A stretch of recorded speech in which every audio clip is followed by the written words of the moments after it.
ಎಲ್ರಿಗೂ ನಮಸ್ಕಾರ. ಅಡುಗೆಯರ ಮನೆಗೆ ಸ್ವಾಗತ. ನಾನಿಮ್ಮ ಸೌಮ್ಯ. ಇವತ್ತಿನ ರೆಸಿಪಿಯಲ್ಲಿ ಫಿಶ್ ಫ್ರೈನ ಯಾವ ರೀತಿಯಲ್ಲಿ ಮಾಡೋದು ಅಂತ ತೋರಿಸ್ತಾ ಇದ್ದೀನಿ. ತುಂಬಾ ರುಚಿಯಾದ ಫಿಶ್ ಫ್ರೈನ ತುಂಬ ಸಿಂಪಲ್ ಆಗಿ ಮಾಡ್ಕೊಳ್ಬೋದು. ಹೌದು, ನಾನಿವತ್ತು ಬಂಗಡೆ ಮೀನಿಂದ ಮಾಡ್ಕೊತಾ ಇದ್ದೀನಿ. ನೀವು ಬಂಗಡೆ ಮೀನಿಂದನೇ ಮಾಡ್ಕೊಳ್ಬೇಕಂತಿಲ್ಲ, ನೀವು ಯಾವ ಮೀನಿಂದ ಬೇಕಾದರೂ ಈ ಫಿಶ್ ಫ್ರೈನ ಮಾಡ್ಕೊಳ್ಬೋದು. ಸೇಮ್ ಮಸಾಲಾನ ಯೂಸ್ ಮಾಡಿಕೊಂಡು ನೀವು ಯಾವ ಮೀನಾದರೂ ಹಾಕ್ಕೊಳ್ಬೋದು. ಟೇಸ್ಟ್ ಅಂತೂ ತುಂಬಾ ಚೆನ್ನಾಗಿರುತ್ತೆ. ಸಿಂಪಲಾಗಿ ಮಾಡ್ಕೊಳ್ಳುವಂಥ ಫಿಶ್ ಫ್ರೈ, ಆದರೆ ರುಚಿಯಲ್ಲಿ ಮಾತ್ರ ಕಾಂಪ್ರಮೈಸ್ ಇಲ್ಲ, ಅಷ್ಟು ಟೇಸ್ಟಾಗಿರುತ್ತೆ. ಹಾಗಾದರೆ ಬನ್ನಿ ಯಾವ ರೀತಿಯಲ್ಲಿ ಫಿಶ್ ಫ್ರೈನ ಮಾಡೋದು ಅಂತ ನೋಡ್ಕೊಳ್ಳಿ. ಇದಕ್ಕೆ ನಾನಿಲ್ಲಿ ಒಂದು ಅರ್ಧ kg ಆಗಷ್ಟು ಬಂಗಡೆ ಮೀನನ್ನ ತೊಗೊಂಡಿದ್ದೀನಿ. ಈ ರೀತಿಯಲ್ಲಿ ನಾನು ಇದಕ್ಕೆ ಕಟ್ಸ್ಗಳನ್ನು ಹಾಕ್ಕೊಂಡಿದ್ದೀನಿ. ಈ ರೀತಿ ನೀವು ಕಟ್ಸ್ ಹಾಕೋದ್ರಿಂದ ಒಳಗಡೆ ಉಪ್ಪು ಖಾರ ಎಲ್ಲ ನೀಟಾಗಿ ಹೊಂದ್ಕೊಳ್ಳುತ್ತೆ.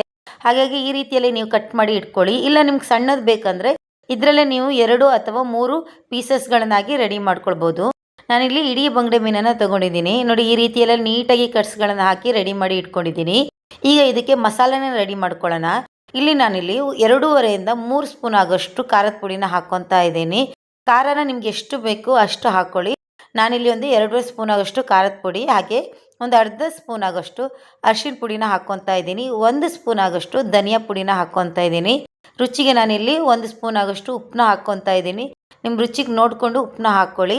ಹಾಗೆ 1 ಸ್ಪೂನ್ ಆಗೋಷ್ಟು ಶುಂಠಿ ಬೆಳ್ಳುಳ್ಳಿ ಪೇಸ್ಟ್ನ ಹಾಕ್ಕೊತಾ ಇದ್ದೀನಿ. ಸ್ವಲ್ಪ ಕರಿಬೇವಿನ ಸೊಪ್ಪನ್ನ ನಾನು ಸಣ್ಣಕ್ಕೆ ಕಟ್ ಮಾಡಿ ಹಾಕ್ಕೊತಾ ಇದ್ದೀನಿ. ಹಾಗೆ ಅದ್ರ ಜೊತೆಯಲ್ಲಿ ನಾನು ಒಂದು 3 ಇಂದ 4 ಸ್ಪೂನ್ ಆಗೋಷ್ಟು ಹುಣಸೆ ಹಣ್ಣಿನ ರಸನ ಸೇರಿಸ್ಕೊತಾ ಇದ್ದೀನಿ. ನೀವು ಹುಣಸೆ ಹಣ್ಣಿನ ರಸ ಬದಲಿಗೆ ಲಿಂಬೆಹಣ್ಣು ಅಥವಾ ವಿನೆಗರ್ನಾದರೂ ಹಾಕ್ಕೊಳ್ಬೋದು. ನಾನಿಲ್ಲಿ ಹುಣಸೆ ಹಣ್ಣಿನ ರಸನ ಹಾಕ್ಕೊತಾ ಇದ್ದೀನಿ.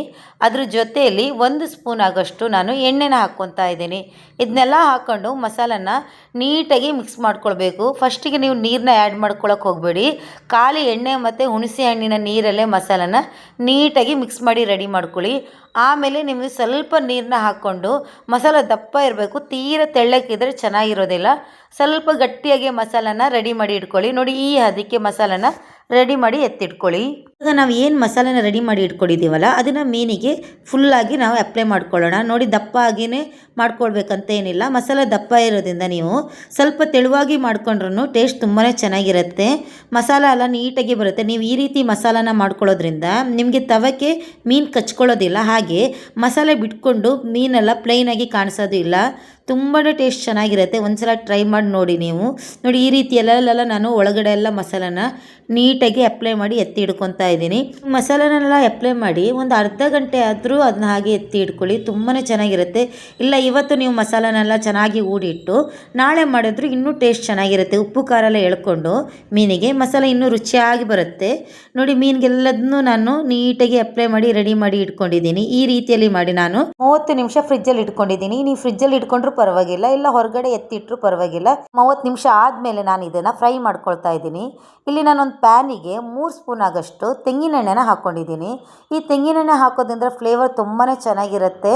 ಅದ್ರ ಜೊತೆಯಲ್ಲಿ ನಾವು ಕರಿಬೇವಿನ ಸೊಪ್ಪನ್ನು ಹಾಕೋದ್ರಿಂದ ರುಚಿನೂ ಮತ್ತು ಘಮ ಎರಡೂ ತುಂಬ ಚೆನ್ನಾಗಿರುತ್ತೆ. ಹಾಗಾಗಿ ನಾನಿಲ್ಲಿ ತೆಂಗಿನೆಣ್ಣೆನೇ ಯೂಸ್ ಮಾಡ್ಕೊಂಡಿದ್ದೀನಿ. ನೀವು ತೆಂಗಿನೆಣ್ಣೆ ಬದಲಿಗೆ ಮನೇಲಿ ಯಾವ ಎಣ್ಣೆನೇ ಯೂಸ್ ಮಾಡ್ತೀರಾ ಅದೇನೇ ಹಾಕ್ಕೊಂಡು ಮಾಡ್ಬೋದು. ಬಟ್ ತೆಂಗಿನೆಣ್ಣೆಯಲ್ಲಿ ಎಕ್ಸ್ಟ್ರಾ ಫ್ಲೇವರ್ ಸಿಗೋದ್ರಿಂದ ಮೀನು ಫ್ರೈಯಲ್ಲಿ ಘಮ ತುಂಬ ಚೆನ್ನಾಗಿರುತ್ತೆ.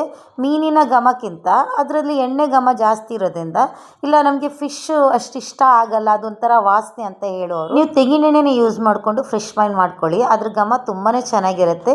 ಇಲ್ಲ ನೀವು ಮಾಮೂಲಿ ಮನೆಯಲ್ಲಿ ಯಾವ ಎಣ್ಣೆನ ಯೂಸ್ ಮಾಡ್ತೀರೋ ಆ ಎಣ್ಣೆಯಿಂದನೂ ಮೀನು ಫ್ರೈನ ಮಾಡ್ಕೊಳ್ಬೋದು. ಇದನ್ನು ನಾನೀಗ 2 ಸೈಡಲ್ಲಿ ಸಣ್ಣಗೆ ಉರಿಯಲ್ಲೇ ಇಟ್ಕೊಂಡು ಬೇಯಿಸ್ಕೊತಾ ಇದ್ದೀನಿ. ತೀರಾ ದೊಡ್ಡ ಫ್ಲೇಮ್ ಮಾಡ್ಕೊಳ್ಳೋಕೆ ಹೋಗಬೇಡಿ, ಮೀನೆಲ್ಲ ಕರಟು ಹೋಗುತ್ತೆ.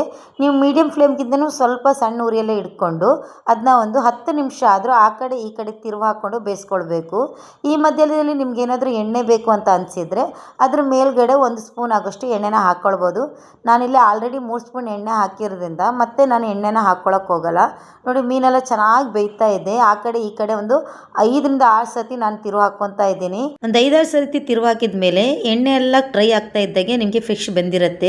ತುಂಬಾ ಸಿಂಪಲಾಗಿ ಮನೆಯಲ್ಲಿ ಎಷ್ಟು ರುಚಿಯಾದ ಫಿಶ್ ಫ್ರೈನ ಮಾಡ್ಕೊಳ್ಬೋದು. ನೋಡಿ, ನೀವು ಇದೇ ಮಸಾಲಾನ ಯೂಸ್ ಮಾಡಿಕೊಂಡು ಯಾವ ಮೀನಲ್ಲಿ ಬೇಕಾದರೂ ಫಿಶ್ ಫ್ರೈನ ಮಾಡ್ಕೊಳ್ಬೋದು. ಒಂದ್ಸಲ ಮನೇಲಿ ಟ್ರೈ ಮಾಡಿ ನೋಡಿ, ನೀವು ಖಂಡಿತವಾಗ್ಲೂ ಈ ಫಿಶ್ ಫ್ರೈನ ಇಷ್ಟಪಡ್ತೀರಾ. ಒಂದು ವೇಳೆ ನಾನು ಮಾಡಿರೋ ರೆಸಿಪಿ ನಿಮ್ಗೆ ಇಷ್ಟ ಆದರೆ ದಯವಿಟ್ಟು ಲೈಕ್ ಮತ್ತು ಕಮೆಂಟ್ ಮೂಲಕ ನಿಮ್ಮ ಅಭಿಪ್ರಾಯನ ತಿಳಿಸಿ.